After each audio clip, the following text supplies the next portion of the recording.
ఇప్పుడు చూడండి, దావీదు అలా ఒప్పుకోవటం వలన తన యొక్క పాపాలన్నీ కూడా దేవుడు ఏం చేశాడు? పరిహరించాడు. నీ తప్పులు దేవుడు క్షమించాడని చెప్పేశాడు. నా ప్రియమైనటువంటి వారులారా, ఈ రోజున ఇక్కడ కూర్చున్న మనందరం ఒకటి గుర్తుపెట్టుకోవాలి. మనుషులైన మన తప్పులు క్షమిస్తారో క్షమించరో అది సెకండరీ. కానీ నీవు ఆరాధిస్తున్నటువంటి దేవుడు నీ తప్పులను క్షమించేవాడిగా ఉన్నాడు. ఎప్పుడో తెలుసా?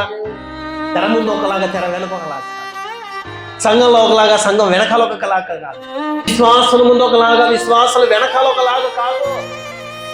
ఏదైతే తెర ముందు కనబడుతుందో తెర వెనక కూడా అదే ఉండాలి. ఏదైతే సన్నిధిలో విశ్వాసాల మధ్యలో నమ్మకంగా ప్రార్థన చేస్తున్నావో అదే జీవితం, అదే ఆత్మీయ స్థితి వెనక కూడా కనబడాలి.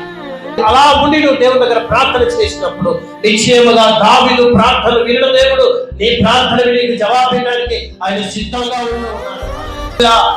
నేను నీ మాటలు విన్నప్పుడు, నీ ప్రార్థన విన్నప్పుడు దేవాది దేవుని యొక్క హృదయమే నీ వైపు త్రిప్పబడాలి.